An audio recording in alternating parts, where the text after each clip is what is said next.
Hello everyone, मैं हूं Deepti Bhardwaj and welcome back to my YouTube channel maths with Deepti, जहां आप पढ़ते हैं ग्रेजुएशन का mathematics, IIT JAM, CUET PG and आपके मास्टर्स का मैथमेटिक्स।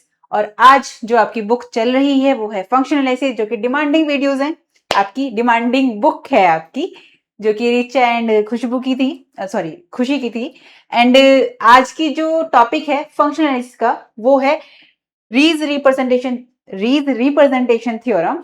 ये रिपीटेड थ्योरम, मतलब रिपीटेड आती है आपके एग्जाम में, बहुत बार रिपीट हुई है। मतलब आपने खुद भी ये बात मेंशन करी थी मैसेज में। एंड ये सच बात है कि हाँ, ये वाली थ्योरम एंड एक और थ्योरम है जो कि रिपीटेड होती है आपकी, जो मैं लास्ट लेक्चर में करा चुकी हूँ, ग्राम श्मिट थ्योरम। एंड इसमें हम आज इसका स्टेटमेंट एंड प्रूफ पढ़ेंगे, एक भी डाउट नहीं बचेगा, इसकी मैं गारंटी लेती हूँ। देन अब हम स्टार्ट करते हैं, बट स्टार्ट करने से पहले आप सभी से कह दूं, जो भी मेरे चैनल पर नए हैं वो मेरे चैनल को सब्सक्राइब करें and hit the bell icon, ताकि आने वाली सारी नोटिफिकेशन आपको टाइम टू टाइम मिलते रहें। जिन्हें मेरी वीडियो अच्छी लगती हो वो उसे लाइक करें एंड शेयर भी किया करो, ठीक है। चलिए, और आपको कैसी लगी, आपको टॉपिक समझ में आया, अपना फीडबैक जरूर दिया कीजिए, ठीक है। ये इंपॉर्टेंट होता है, इससे मुझे पता चलेगा कि आप लोगों को समझ में आ रहा है या नहीं आ रहा है, ठीक है। और मेल पे तो ठीक है आप कर देते हो, बट कमेंट सेक्शन जो दे रखा है वीडियो का, लेक्चर जब मैं अपलोड करती हूँ तो वहां पर भी किया करो, ठीक है। चलो तो स्टार्ट करते हैं। स्टार्ट करने से पहले, या चलो स्टेटमेंट के थ्रू ही मैं बताती हूँ बीच में, जो रीज रिप्रेजेंटेशन थ्योरम है, इसका स्टेटमेंट क्या कहता है हमसे। Let H be an E Hilbert space. Hilbert space के बारे में हम सभी जानते हैं क्या होता है हिलबर्ट स्पेस। हमारे पास एच जो है वो कोई एक हिलबर्ट स्पेस की बात कर रहे हैं हम इसमें, ठीक है। एंड एफ, ये बहुत इंपॉर्टेंट है, आज बताऊंगी। एक डाउट आया था एक बच्चे का, उसने मेल में पूछा था मुझसे, बट वो डाउट मैं इस वीडियो में क्लियर कर दूंगी। F be an arbitrary functional. Functional कौन सा वाला? आर्बिट्रेरी, ठीक है। ये टर्मिनोलॉजी इंपॉर्टेंट होती है। In H star then there exist a unique vector. किसकी बात कर रहे हैं? यूनिक वेक्टर, जो कैसा है? Y dash, unique vector Y, sorry Y in H such that कि वो ये वाली कंडीशन फॉलो कर रहा है, ठीक है। अभी तो कुछ समझ नहीं आया होगा, मुझे पता है एज यूजुअल, बट टेंशन मत लो। देखो, एच हमारा कोई हिलबर्ट स्पेस दे रखा है, इन्होंने कहा है एक एफ जो है, जो कि एज अ फंक्शन होता है, वो फंक्शनल है। फंक्शनल है एच स्टार में। अभी एच स्टार क्या है? एच का ही पार्ट है, जो एक डिफरेंट प्रॉपर्टीज रखता है, जिसे हमने एच स्टार बोल दिया। अब एक क्वेश्चन अराइज होगा, मैम एच स्टार ही क्यों बोला? हम जेड के या पी कुछ भी नहीं मिल सकते? बिल्कुल ले सकते हैं, डेफिनेटली। बट हम कोशिश करते हैं कि हमने जो एच स्टार लिया है, ये रिप्रेजेंट कर रहा है, मेंशन हो रहा है कि एच से मिलता जुलता कुछ है, बट कुछ प्रॉपर्टीज अलग हैं। क्या प्रॉपर्टी अलग है वो मैं बताऊंगी। देन अगर ऐसा है कि कोई फंक्शनल है एच स्टार में, जो एक एच का ही पार्ट है बट अलग डिफरेंट प्रॉपर्टीज रख रहा है, then there exist a unique vector Y. Unique vector Y की बात कर रहा है, Y in H, Hilbert space H में। किस तरीके से? सच दैट कि एफ ऑफ एक्स, मेरा इनर प्रोडक्ट एक्स और वाई है, फॉर ऑल एक्स बिलोंग कर रहा है मेरा इनर, एक्स बिलोंग कर रहा है मेरा हिलबर्ट स्पेस में। अब देखो यहां पर जो टर्मिनोलॉजी है, जो कि आपने कमेंट किया था, मुझे नेम ध्यान नहीं आ रहा, पर मेल किया था मुझे, नेम मैं भूल गया, आई थिंक अक्षय है, मैं नाम भूल गई उसका। तो यहाँ पर उसने एक क्वेश्चन पूछा था, उससे मुझे समझ में आया कि आप ना फंक्शन और फंक्शनल को सेम कर रहे हो। ऐसा नहीं हो सकता, सेम नहीं है फंक्शन और functional, it's a different thing. मतलब इन दोनों के बीच में डिफरेंस है। एफ कोई फंक्शन है, राइट, बट एफ फंक्शनल की जो मैं बात कर रही हूँ, ये फंक्शनल की जो मैं बात कर रही हूँ, इसका मीनिंग पता क्या है? इसका मीनिंग है, जब एच में बात कर रहे हैं हिलबर्ट स्पेस में, कि वो लीनियर ट्रांसफॉर्मेशन है, वो फंक्शन, जो फंक्शन हम यूज कर रहे हैं वो लीनियर ट्रांसफॉर्मेशन है। एंड एडिशन, क्या वो कंटिन्यूस भी है? क्या है वो? कंटिन्यूस फंक्शन भी है साथ में, यानी ये दोनों प्रॉपर्टी रख रहा है, तो हमने उसे फंक्शनल बोल दिया है। तो फंक्शन और फंक्शनल दोनों डिफरेंट थिंग्स है, ठीक है। अब ये डिफरेंस क्लियर हो गया होगा। और हम जब यूज करते हैं, कोई भी अगर फंक्शन हमें दे रखा होगा जो लीनियर ट्रांसफॉर्मेशन है सिर्फ, और वो कंटिन्यूस नहीं है, तो क्या हम उसे फंक्शनल बना सकते हैं? बिल्कुल बना सकते हैं। कैसे? ये इसलिए बता रही हूँ, इसमें यूज होना है, ठीक है। कुछ भी मैं फालतू नहीं बताती हूँ। लीनियर ट्रांसफॉर्मेशन, कोई फंक्शन अगर मेरा लीनियर ट्रांसफॉर्मेशन है, अगर मैं उसको बाउंडेड दिखा दूं, क्या दिखा दूं, बाउंडेड, आई होप आपको दिख रहा है, हाँ, अगर मैं आपको बाउंडेड दिखा दूं वो, तो वो मेरा कंटिन्यूअस बन जाएगा, राइट, जो कि हम आगे भी मतलब प्रीवियस लेक्चर में या प्रीवियस क्लासेस में हम पढ़ते आए हैं कि अगर हम किसी को बाउंडेड दिखा देते हैं तो वो हमारा कंटिन्यूअस बन जाता है फंक्शन को। तो अगर कोई फंक्शन लीनियर ट्रांसफॉर्मेशन है और उसको मैंने बाउंडेड दिखाया तो वो कंटिन्यूअस बन जाएगा, इट मींस वो पूरा फंक्शन मेरा फंक्शनल बन जाएगा, ठीक है, हिल्बर्ट स्पेस की बात कर रही हूँ मैं। अब हम इसमें बात करते हैं, ये इंपॉर्टेंट टर्मिनोलॉजी थी आपकी, एक और आएगी एच स्टार के बारे में, उसे हम पढ़ते हैं, अभी हम करेंगे, ठीक है। सबसे पहले प्रूफ में हमें क्या करना है, जो हमें गिवन है वो लिख लेते हैं। हमें क्या दिया है, गिवन फंक्शन दिया है, ये किस तरह से डिफाइंड है, F of X inner product X and Y, और ये वाई क्या है, जो ये इन्होंने यूनिक वेक्टर लिया है, फॉर ऑल एक्स बिलोंग कर रहा है मेरा हिल्बर्ट स्पेस एच में। क्या मैं ये वाला पार्ट हटा दूं, या फिर ऐसा करते हैं, इसे हटाते नहीं है, हाँ, इसको मैं इस तरीके से कर देती हूँ अलग, ताकि आपको पता चले, ठीक है, मैं इसे हटा नहीं रही, ठीक। तो यहाँ पे हमें एच दे रखा है इन्होंने, किस तरीके से, मतलब सॉरी, ये फंक्शन हमें इस तरह से डिफाइन कर रखा है inner product X and Y में। तो इसमें अब इस एच स्टार की बात आती है, हमने फंक्शनल पता कर लिया, अब ये एच स्टार क्या है। देखो एच स्टार का मीनिंग सिर्फ इतना सा है कि हम कुछ ऐसे बाउंडेड बाउंडेड एलिमेंट्स की बात कर रही हूँ, एक्स और वो एच हिल्बर्ट स्पेस का पार्ट है, हिल्बर्ट स्पेस का पार्ट है, उनमें से कुछ एक्स ऐसे आ रहे हैं जो कि बाउंडेड है। इस बी से मीनिंग क्या है मेरा, बाउंडेड का है, या फिर मैं ऐसे बोल सकती हूँ इसमें कि बाउंडेड है हिल्बर्ट स्पेस के उन एलिमेंट का जो कॉम्प्लेक्स नंबर पर काम कर रहे हैं, किस पे, कॉम्प्लेक्स नंबर पे। मैंने आपको सबसे पहले बताया था फंक्शनल एनालिस्ट हमारे real number and real number पर एंड कॉम्प्लेक्स नंबर, इन दोनों पे काम करती है, ये कॉम्प्लेक्स के लिए काम कर रही है। तो एच स्टार मैंने वो एलिमेंट लिए हैं, एच स्टार वो स्पेस है जो कि बाउंडेड है एच और कॉम्प्लेक्स नंबर से, उसकी फील्ड का काम कर रहा है। जो स्केलर हम लेंगे वो क्या होंगे, हमारे कॉम्प्लेक्स नंबर के, ठीक है, क्योंकि वेक्टर स्पेस की बात करती है इसमें। ये सब मैं आपको पहले लेक्चर में बता चुकी हूँ, हैन बेनेक थ्योरम जब मैंने आपको कराई थी, उसमें सब कुछ डिफाइन है। जिसने नहीं देखी डायरेक्ट इस वीडियो पे आ रहा है, लिंक डिस्क्रिप्शन बॉक्स में मिल जाएगा पूरी प्लेलिस्ट का, ठीक है, फंक्शनल एनालिसिस के नेम से है। और ये तो अभी हमें ये जो मेन टर्मिनोलॉजी थी जो हमें सबसे ज्यादा दिक्कत करती वो मैंने आपको बता दी। अब इसमें बात करते हैं, स्टार्ट करते हैं। सबसे पहले वी हैव कंसीडर, देखो ये जो हमने फंक्शन लिया है, so we have consider both cases, F के मैं दोनों केसेस करूंगी बिफोर स्टार्टिंग दिस थ्योरम, ठीक है। कौन कौन से केसेस है वो, सो हम कंसीडर करते हैं, consider both cases of f. First case is case 1. Case 1 क्या होगा हमारा, देखो सीधी सी बात है, मोस्टली हम क्या करते हैं, कोई भी केस हम करते हैं तो पहले उसे एम्प्टी और नॉन एम्प्टी पे बात करते हैं। तो पहले मैं ले लेती हूँ कि ये जो मैं एफ फंक्शन की बात कर रही हूँ वो एम्प्टी वैल्यूज देता है, यानी वो एम्प्टी है, जीरो है। तो अगर मैं यहाँ पे केस ये वाला ले रही हूँ कि एफ मेरा कैसा है, इक्वल टू जीरो, देन एक, अगर मैं इन दोनों केस पे बात करूं, ये दो केस थे, वो थे एफ इक्वल टू जीरो आएगा और एक F does not equal to zero आएगा। ये दो केसेस बनेंगे। फर्स्ट केस ये है, केस 1 पर हम बात कर रहे हैं, तो ये आ जाएगी वैल्यू मेरी F, and we take, so we take Y equal to zero. तो अगर मैं इस फंक्शन में बात करूं एफ ऑफ एक्स, तो वो क्या आएगी वैल्यू मेरे पास, एक्स, एंड वाई की वैल्यू मैंने जीरो ली है, तो इनर प्रोडक्ट में एक्स और जीरो की ले रही हूँ, तो वो कितनी आएगी वैल्यू मेरे पास, जीरो।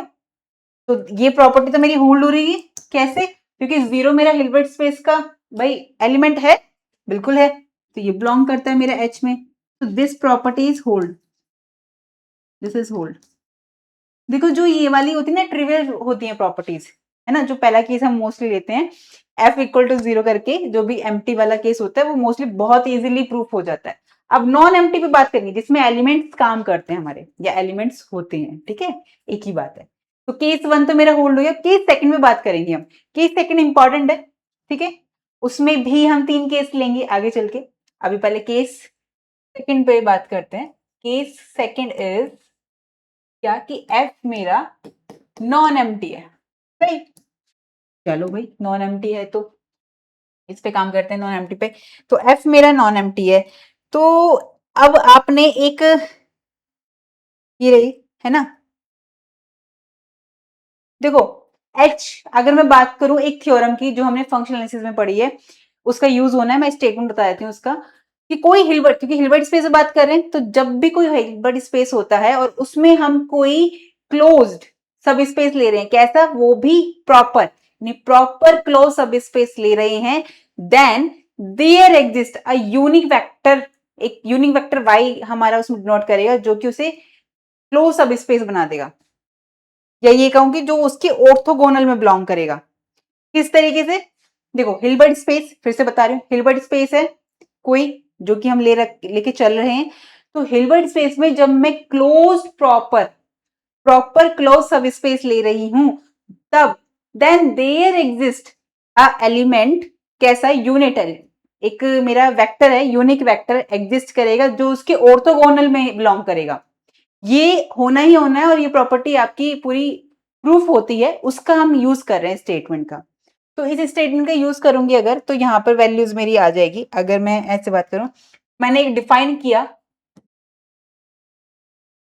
डिफाइन कर दिया एक एन को, ये एन मेरा क्या है, ये मेरा एन जो है, इसी को मैं close proper subset, close proper subspace बनाऊंगी इस एच के लिए। तो ये है मेरा null space, null space of F, क्योंकि एफ पे बात कर रहे हैं, एफ मेरा एच पर डिफाइंड है, ठीक है।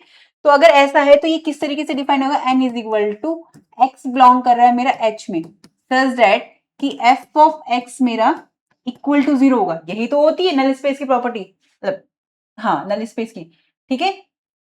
हाँ ये, अब एक बात और है, यहां से इसका मीनिंग ये मत समझना कि मैम आपने एफ तो मेरा क्या लिया है, 0 लिया, डज नॉट इक्वल टू 0 है, यहाँ पे फंक्शन की वैल्यू 0 आ रही है, ये एच की वो एलिमेंट है जिसकी मैपिंग 0 आ रही है, ये इंपॉर्टेंट है। और ये जो एन है ना मेरा, ये जो एन है, ये प्रॉपर सबसेट है एच का, यानी कि अगर मैं इसे ऐसे देख सकती हूँ कि एन मेरा प्रॉपर सबसेट है एच का, ये पूरा सबसेट का होता है, सबसेट में इक्वल भी हो सकता है एच के, ये इक्वल नहीं है, इसलिए मैंने इक्वल पे क्रॉस लगा दिया, चाहे आप ये रिप्रेजेंट कर लो या ये रिप्रेजेंट कर लो, ये आपकी मर्जी है, ठीक है, मीनिंग सेम है। तो ये हमारा हो गया। अब एक बात हम जानते हैं हम सभी, कि अगर, क्योंकि जो फंक्शन है ये मेरा, ये कंटिन्यूस भी हुआ, क्यों हुआ कंटिन्यूस, कोई बताएगा मुझे कि ये कंटिन्यूस क्यों हुआ? आपसे भले ही मैं कैमरे में बात कर रही हूँ, बट आप जवाब दिया करो कमेंट सेक्शन में। कोई मुझे बताएगा कि एफ जो है मैं कह रही हूँ कंटिन्यूस होगा, क्यों होगा, क्यों होगा? जब तुम अपनी थ्योरम करते हो ना, तो ये क्वेश्चन खुद से पूछा करो कि मैं ये स्टेप ले रही हूँ इसमें, तो ये क्यों ले रही हूँ, क्या रीजन है, तभी तो मैथ्स पढ़ने का फायदा है, राइट। तो हम क्यों ले रहे हैं कि फंक्शनल है, जो फंक्शन है हमारा, और वो linear transformation and continuous both condition रखता है। तो यहां पर मैं कह सकती हूँ since F is continuous, right, F मेरा कंटिन्यूस है, क्योंकि आप चाहें तो इसका रीजन दे दे, क्योंकि f is functional, right, F मेरा फंक्शनल है। तो एंड ये नल स्पेस भी है, तो मैं इस तरह से बोल सकती हूं कि and null space of continuous linear transformation, and null space of continuous, क्योंकि मैंने कंटिन्यूस बता दिया, लीनियर ट्रांसफॉर्मेशन, आप सिंपल एल टी भी लिख सकते हैं इसे, है ना, मैंने बस बता दिया। एग्जाम में जब करोगे तो पूरा नेम लिखना, एल टी लिख कर मत छोड़ना, ठीक है। तो null space of continuous linear transformation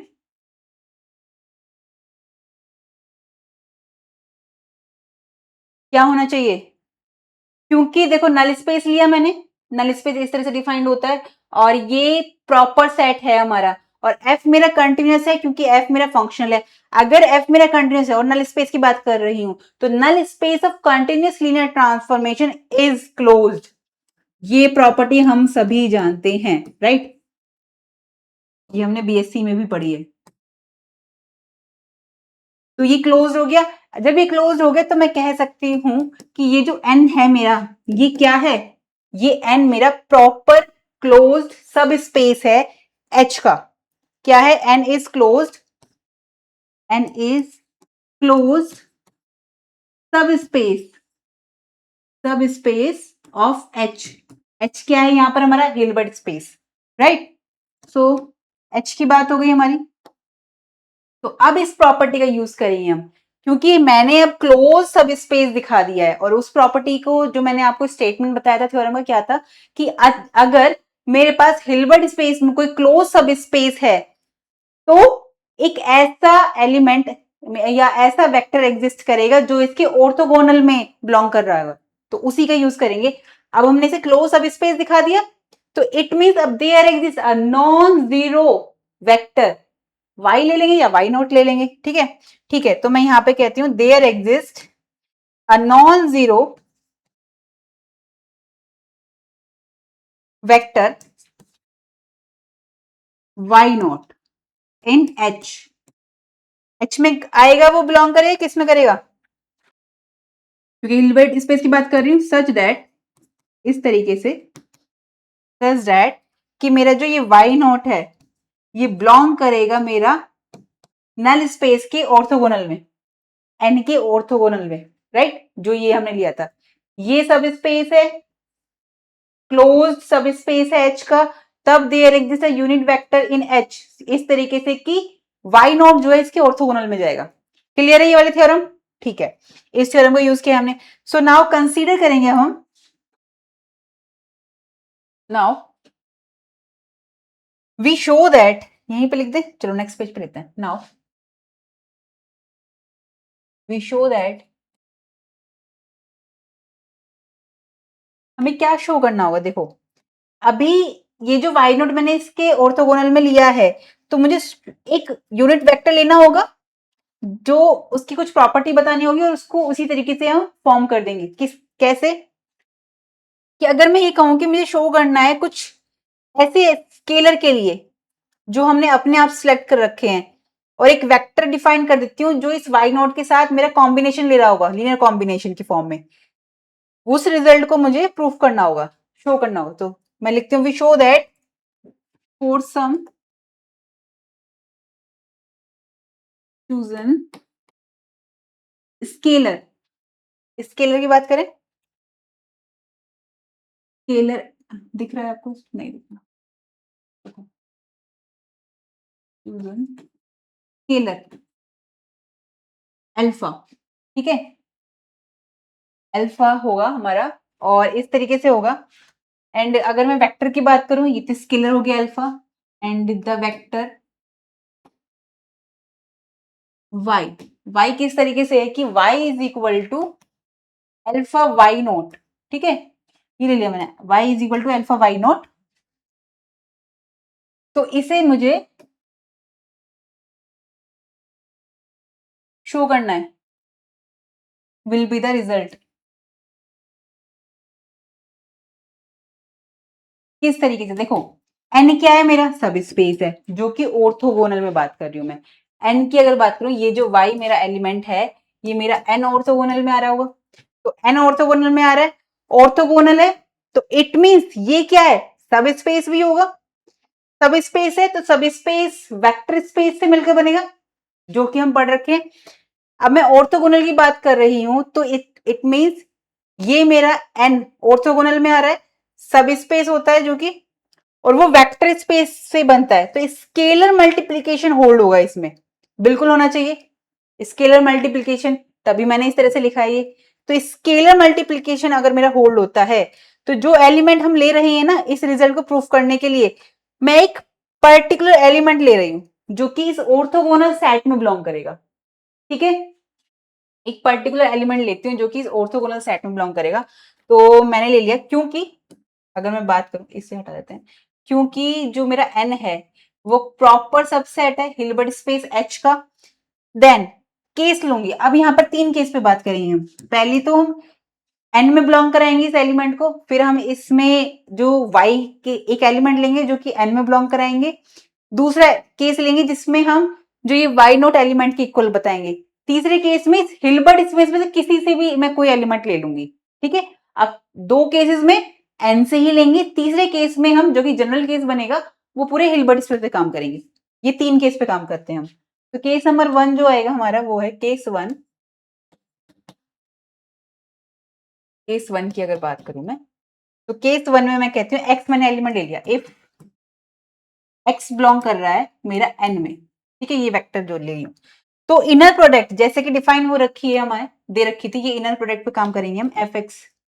तो इनर प्रोडक्ट आएगी मेरी एक्स कॉमा वाई, क्या होनी चाहिए मेरी, तो y की वैल्यू मैं ये लूंगी यहां पर x comma alpha Y naught, inner product पे बात कर रहे हैं हम। अब हम सब जानते हैं इसे मैं अगर एक क्वेश्चन का नाम देती हूँ, पहले बात तो मैं यहां पर भी क्वेश्चन का नाम दे देती हूँ इसको। ये जो हमने लिया था ये रहा, इसे मैं इक्वेशन 1 मान लेती हूँ, ये मेरी इक्वेशन 1 है, राइट। अब इक्वेशन सेकंड भी लेनी पड़ेगी मुझे, इसे इक्वेशन सेकंड ले लेती हूँ, क्योंकि पूरी इक्वेशन लिखने से बेहतर है इक्वेशन नंबर रेफरेंस दे देंगे इक्वेशन नंबर का। तो इनर प्रोडक्ट एक्स वाई ली हमने, जिसे मैं इस तरह से लिख सकती हूँ बाई इक्वेशन सेकंड, रेफरेंस दे दिया मैंने यहाँ पे। रेफरेंस देने से आपके मार्क्स बढ़ जाते हैं, मतलब कि ऑब्वियसली टीचर्स को लगे कि हाँ इसे पता है कि ये कहाँ से आया है। तो अब हम सभी जानते हैं इनर प्रोडक्ट की जो प्रॉपर्टीज होती है, ये लेफ्ट आर्गुमेंट होता है, ये राइट आर्गुमेंट होता है कॉमा के इधर। तो अगर, क्योंकि मैं कॉम्प्लेक्स नंबर पे बात कर रही हूँ फील्ड में, अगर ये रियल नंबर होता तो कोई दिक्कत नहीं थी, लेकिन क्योंकि कॉम्प्लेक्स नंबर पे है तो जैसे ही मैं राइट साइड से बाहर लेती हूँ इस स्केलर को राइट साइड से बाहर लूंगी तो वो कॉम्प्लेक्स की फॉर्म में है, तो वो कॉन्जुगेट निकल कर आएगा उसका बाहर। ये इनर प्रोडक्ट की प्रॉपर्टीज है और हम सभी जानते हैं, जिन्हें नहीं पता तो अब पता चल गया या भूल गए हो, ठीक है। इस तरीके से आया एक्स इंटू वाई नॉट। अब मैं जानती हूँ अल्फा बार की बात हो रही है, एक्स इंटू वाई नॉट हो रही है। अब क्योंकि इसकी वैल्यू क्या आ जाएगी मेरे पास, 0 आ जाएगी। और ये कैसे आएगी 0 हमारी, ये आएगी, अगर हम चाहें तो इसको भी हम नाम दे सकते हैं इक्वेशन, कॉम्प्लेक्स की बात हो रही है, इक्वेशन नंबर 3 ले लेते हैं इसको पहले तो। इसकी वैल्यू 0 है, क्यों है, क्योंकि जो मेरा एन ऑर्थोगोनल है उसकी प्रॉपर्टी के अकॉर्डिंग, क्योंकि जो मेरा एन ऑर्थोगोनल है इसकी प्रॉपर्टी के अकॉर्डिंग अगर जो मेरी इनर प्रोडक्ट होती है वो 0 होगी, और हम इस पे बात कर रहे हैं, तो इसी के अकॉर्डिंग मेरी यहां पर वैल्यू 0 आ गई। तो यहां पर तो मेरा क्या आ गया कि सिंस एन क्या है, मेरा नल स्पेस है, एन मेरा नल स्पेस है, सिंस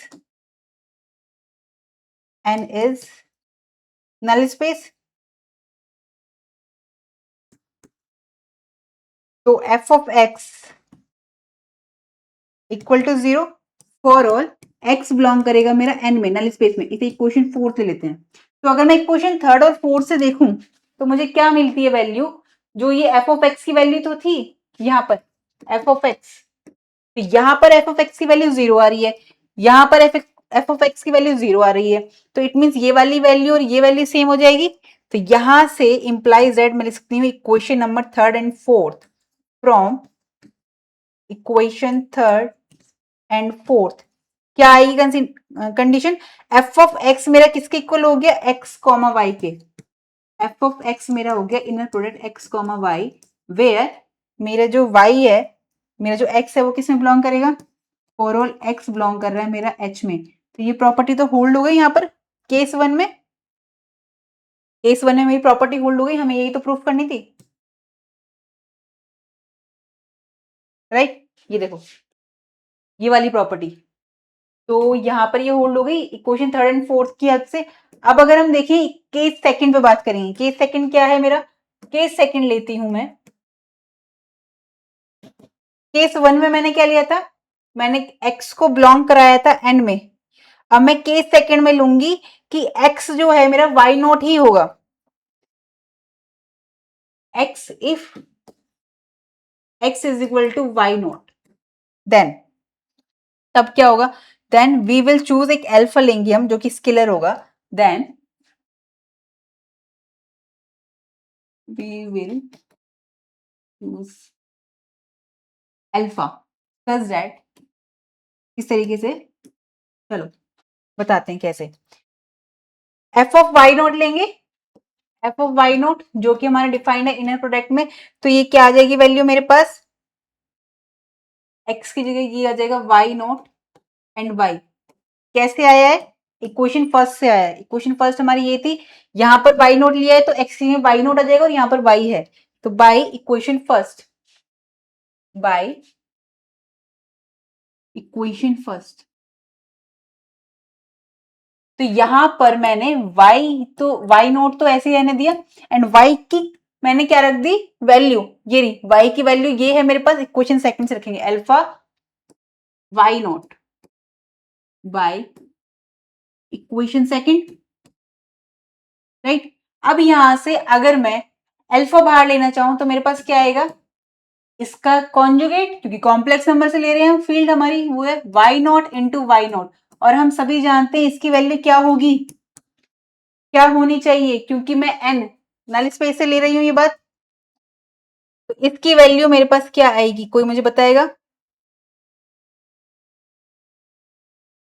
देखो ये एफ ऑफ वाई नॉट है। अब हमें स्केलर जो हम ले रहे हैं, जो अपनी तरफ से चूज कर रहे हैं, उसकी वैल्यू भी तो फाइंड आउट करनी होगी। तो अगर मैं यहां से अल्फा बार की वैल्यू ले लूं, क्या आएगी मेरे पास, f of y naught upon, ये क्या आएगी, इनर प्रोडक्ट वाई नॉट और वाई नॉट, राइट। लेकिन क्या हमें अल्फा बार चाहिए था, नहीं, हमें अल्फा चाहिए था। तो अल्फा बार से अगर मैं अल्फा लेना चाहूँ तो क्या करूंगी, बोथ साइड में कॉन्जुगेट लूंगी, और ये कॉम्प्लेक्स नंबर है, जब हम कॉम्प्लेक्स नंबर का कॉन्जुगेट लेते हैं तो वापस हमें वही वैल्यू मिल जाती है। तो मुझे यहाँ पर तो अल्फा मिल जाएगा, तो बोथ साइड मैंने क्या कर दिया, कॉन्जुगेट ले लिया। तो अल्फा इज इक्वल टू, इस पर कॉन्जुगेट आएगा f of y naught bar upon inner product पे जब हम लेते हैं कॉन्जुगेट, मतलब पूरा, तो वो नॉर्म में चेंज हो जाता है। तो यहां पर मैं लिख सकती हूँ नॉर्म ऑफ वाई नॉट का स्क्वायर, राइट। ये वैल्यू आ गई मेरे पास किसकी, अल्फा, अल्फा की। अब इसका यूज करेंगे हम, ठीक है, इसका यूज करेंगे हम। तो अब हमें लेती हूँ केस थ्री। केस थ्री में हमें क्या लेना है, जो मैं एक्स ले रही हूं ये कोई भी वेक्टर हो सकता है। इफ किसका वेक्टर हो सकता है, एच का। एच क्या है मेरा, Hilbert space. If x is any vector in Hilbert space H, किस तरीके से, वही कंडीशन लेंगे हम कि सिंस वाई नोट जो है मेरे पास, सिंस, ठीक है। अब क्योंकि वाई नोट जो है मैंने एन के ऑर्थोगोनल में लिया था, सिंस वाई नोट जो लिया था मैंने एन ऑर्थोगोनल में लिया था, तो अगर मैंने एन ऑर्थोगोनल में लिया था तो इंप्लाइज दैट वाई नोट मेरा नल स्पेस में तो नहीं होगा, राइट। वाई नोट मेरा नल स्पेस में तो नहीं होगा, है ना।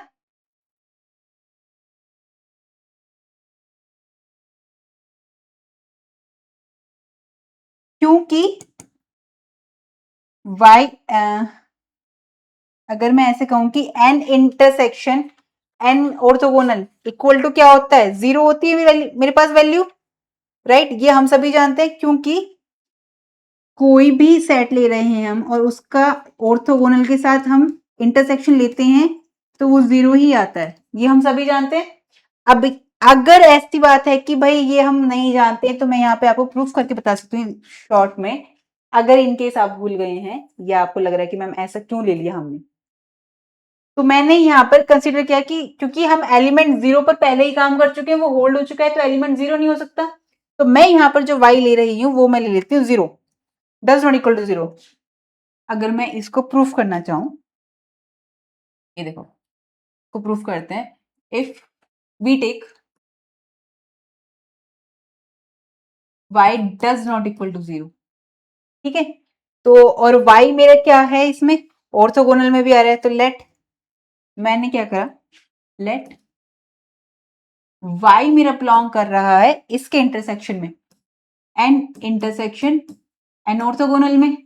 तो इसकी जो इंटरसेक्शन की प्रॉपर्टी के अकॉर्डिंग हम क्या कह सकते हैं कि y मेरा बिलोंग करेगा n में भी, एंड y मेरा बिलोंग करेगा एन ऑर्थोगोनल में भी, राइट। अगर मेरा y एन ऑर्थोगोनल में बिलोंग करेगा तो इट मीन्स यहां से मैं कह सकती हूँ कि जो इनर प्रोडक्ट होगी मेरी y की और कोई और एलिमेंट में इसके ले लेती हूँ, y के साथ मैं z ले लेती हूँ, x तो लेंगे नहीं क्योंकि हमने ये डेफिनेशन के थ्रू है, हम ले लेते हैं कोई एलिमेंट z। तो यहां से मैं कह सकती हूँ कि जो मैंने ये y लिया है n में और n के ऑर्थोगोनल में आ रहा है, तो यहां से मैं एक एलिमेंट और ले सकती हूँ। इनर प्रोडक्ट पे बात करेंगे हम इसकी, तो इनर प्रोडक्ट इसकी क्या आनी चाहिए यहां से,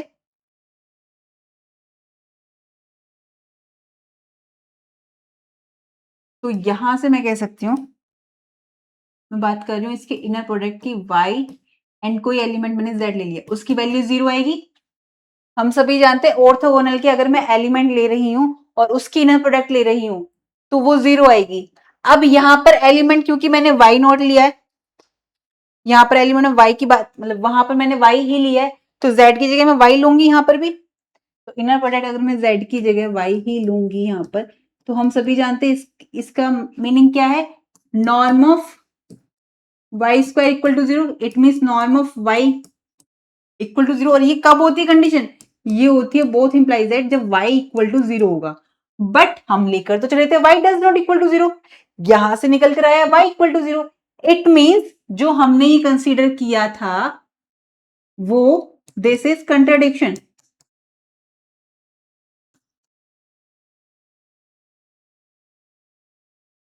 तो यहां से हम कह सकते हैं कि y नोट अगर मेरा n में मतलब n ऑर्थोगोनल में जा रहा है तो y नोट मेरा n में नहीं होगा।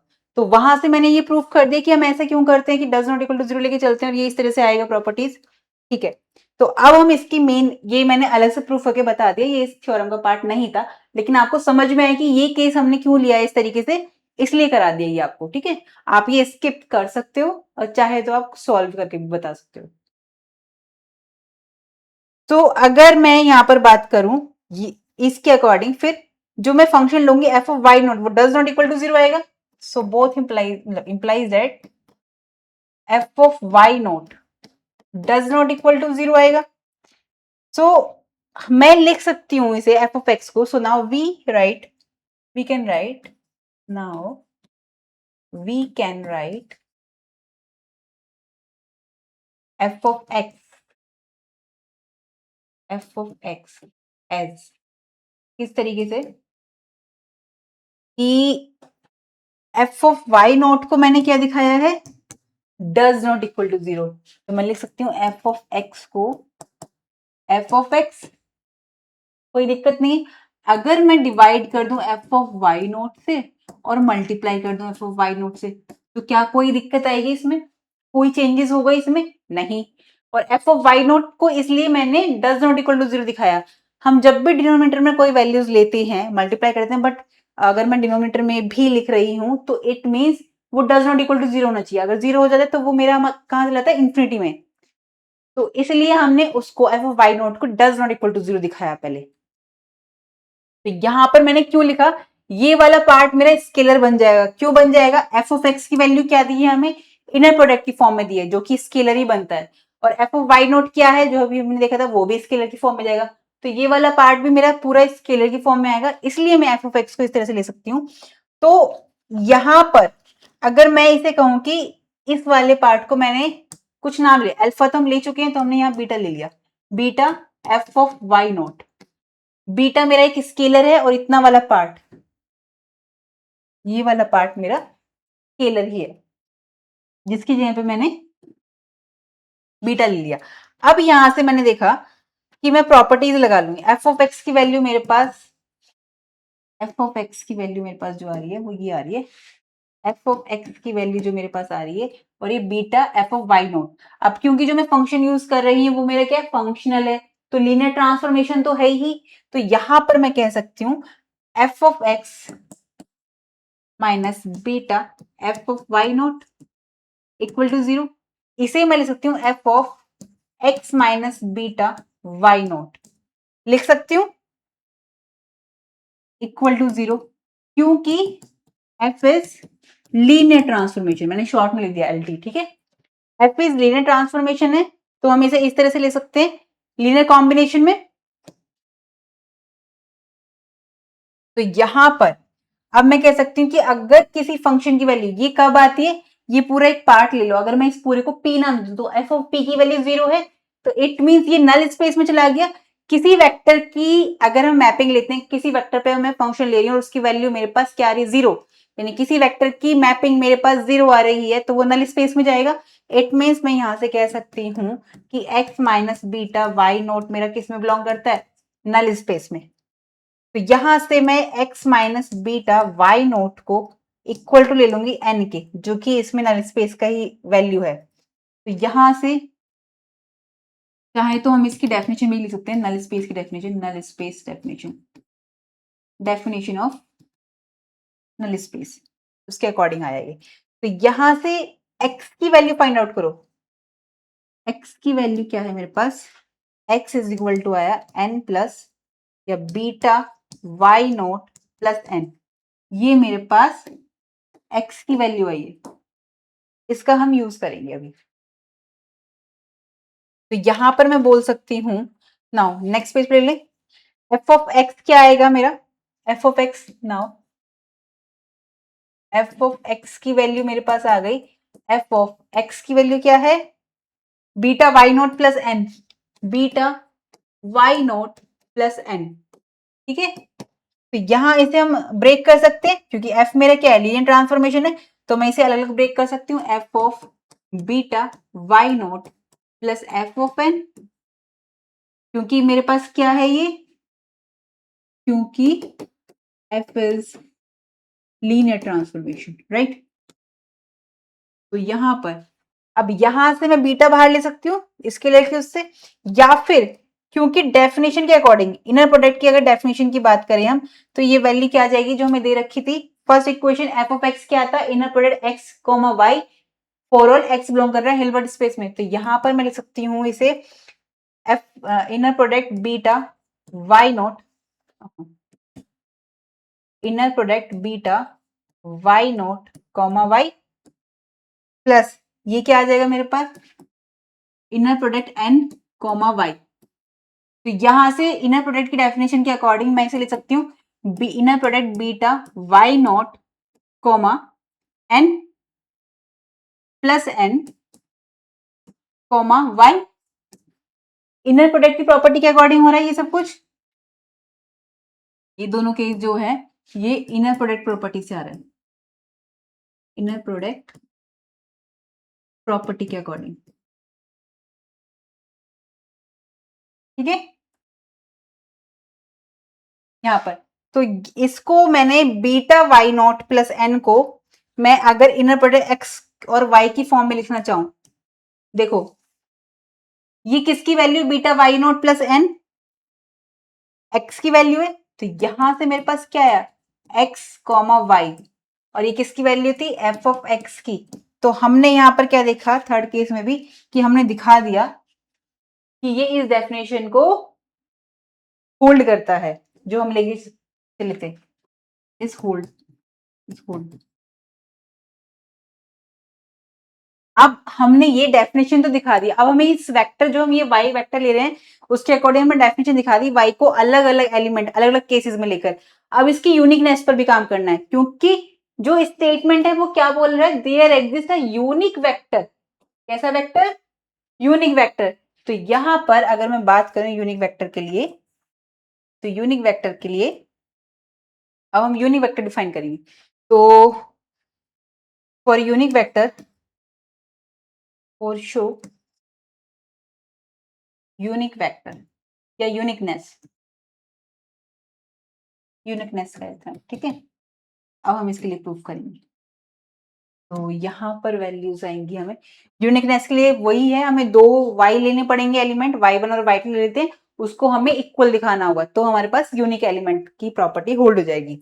तो हियर यहाँ पर जो हमने वैल्यू ली थी वो क्या ली थी, वाई की, y is equal to alpha Y naught, right. और अल्फा क्या था मेरे पास, अल्फा की वैल्यू है एफ ऑफ वाई नोट का bar upon norm of y naught square, ठीक है। इस अल्फा के लिए हमारे पास में एक यूनिक वेक्टर हमेशा मिलेगा, अगर हम ये स्केलर चूज करते हैं, अगर हम ये स्केलर चूज करते हैं तो इसके लिए मुझे एक यूनिट वेक्टर हमेशा मिलेगा, तो और ये अल्फा मेरा स्केलर है ही, और वाई जो है मुझे इसको यूनिक दिखाना है, यूनिक वेक्टर दिखाना है। तो यहां पर मैं लिख सकती हूँ स्केलर, अगर कि वाई नोट जो मैंने लिया है वो ले रही हूं मैं एन ऑर्थोगोनल से, ठीक है। तो यूनिकनेस के लिए हमें क्या करना पड़ेगा, मैंने ले लिया F of x, next page पे लेते हैं इसे, कि यूनिकनेस के लिए मुझे दिखाना होगा एफ ऑफ एक्स की value inner product x y one, ठीक है। एक और दूसरा ले लेती हूँ मैं, जहां मेरे पास ये फोर ऑल एक्स बिलोंग करेगा मेरा एच में, एंड एक ले लेती हूँ मैं f of x equal to inner product x comma y two, for all x belong कर रहा है मेरा हिल्बर्ट स्पेस एच में।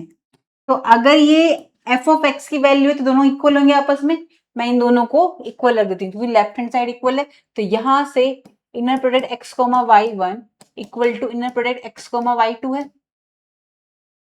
अब क्योंकि इनर प्रोडक्ट की बात कर रहे हैं, इसको इस साइड लेकर आएंगे, इनर प्रोडक्ट की प्रॉपर्टी का ही खेल है अब इसमें सारा कुछ।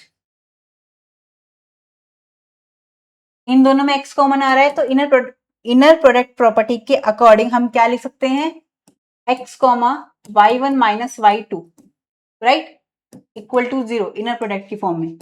अब है ट्विस्ट, वैसे ये ट्विस्ट आप सभी को पता भी है कि अगर मैं एक पर्टिकुलर केस की बात कर रही हूँ, क्योंकि इक्वल टू जीरो चल रहा है और एफ मेरा क्या है, क्योंकि एफ मेरा क्या है, लीनियर ट्रांसफॉर्मेशन भी है, तो यहां से मैं एक पर्टिकुलर केस ले लेती हूँ, in a particular case, in a particular case, चलो ये भी बताती हूँ मैं आपको कि ऐसा मैं क्यों कर रही हूँ। अगर मेरे पास, मैंने जो स्पेस दिखाया है, जिस स्पेस की मैं बात कर रही हूँ, ये ना मेरे पास कोई स्पेस, राइट, ये स्पेस है कुछ फॉर एग्जाम्पल, तो जो प्रॉपर्टी ये मतलब इस स्पेस में, ये जो एच मेरा हिल्बर्ट स्पेस है, इसमें अगर मैं यहां से कोई एलिमेंट लूं, यहां से कोई वेक्टर लूं या यहां से लूं, कहीं से भी मैं वेक्टर ले रही हूं, तो उन सब पे सेम प्रॉपर्टी होल्ड होगी, क्योंकि वो पूरे इस एच में आ रहा है, ये बात हम सभी जानते हैं। अब उसमें से अगर मैं यहां से ना लेके यहां से वेक्टर ले लूं, कोई दिक्कत नहीं, उस पर भी सेम काम करेगा। इसलिए मैंने एक ऐसा वेक्टर लिया है, एक पर्टिकुलर केस की एक्स की वैल्यू मैं ले लेती हूँ y one minus y two, और उसको मैं अगर इसमें रखती हूं तो क्या आएगी वैल्यू मेरे पास, y one minus y two inner product y one minus y two equal to zero. तो यहां से मैंने देखा ये पूरा एक वेक्टर है और ये पूरा एक वेक्टर है, और अगर inner product, same inner product की अगर वैल्यू मेरे पास जीरो आती है, तो इट मीन्स वो क्या होता है, वहां norm of y one minus y two, उस वाले वेक्टर की नॉर्म क्या होगी, इक्वल टू जीरो होगी। ये इनर प्रोडक्ट की डेफिनेशन के अकॉर्डिंग है। तो norm of y one minus y two equal to zero, तो बोथ इंप्लाइज दैट ये कब होगा, जब यही वाला वेक्टर मेरा इक्वल टू जीरो होगा। ठीक है, हम ये वाली प्रॉपर्टी जानते हैं ना, कौन सी प्रॉपर्टी, ये वाली की, अगर norm of x equal to zero है तो बोथ इंप्लाइज दैट एक्स की वैल्यू जीरो ही होगी, तभी ऐसा होगा। तो इसलिए अगर इस वाले नॉर्म की y one minus y one norm की वैल्यू जीरो है, तो y one minus y two equal to zero, तो यहां से अगर मैं देखूं तो यहां से वाई वन इक्वल टू क्या आ गया, वाई टू, और यही हमें प्रूफ करना था यूनिकनेस, ये हमने दिखा दी। पहले हमने वो स्केलर पूरे तीनों केसेस दिखा दिए, अब हमने इसकी यूनिकनेस भी दिखा दी, तो हम कह सकते हैं कि हमने ये प्रूव कर दिया, हैंस प्रूव्ड यहाँ पर। आई होप इस लेक्चर में आपको कोई भी डिफिकल्टी फेस नहीं हुई होगी, लेकिन अगर आपको कोई भी डाउट आता है तो आप कमेंट सेक्शन में मुझसे पूछ सकते हैं। मिलते हैं हम नेक्स्ट वीडियो में। नेक्स्ट वीडियो जो होगी आपकी वो बेसिस इनइक्वालिटी की होगी, ठीक है, और ऑलमोस्ट 20 तारीख हो जाएगी, 20 अगस्त, और आपका सेमेस्टर एग्जाम स्टार्ट हो जाएंगे। तो जितनी भी इंपॉर्टेंट थ्योरम्स थी वो मैंने कवर करा दी है, तो आपका एग्जाम अच्छा जाएगा, ठीक है। तो बाकी डर लगता है ये एग्जाम से पहले, हर किसी को लगता है, और डर उसी को लगता है जिसने तैयारी करी होती है, जो तैयारी कर रहे होते हैं, ठीक है। जो तैयारी नहीं कर रहे हैं या फिर जो बिल्कुल ही बहुत अच्छे से तैयारी करके बैठे हैं, उन्हें डर नहीं लगता।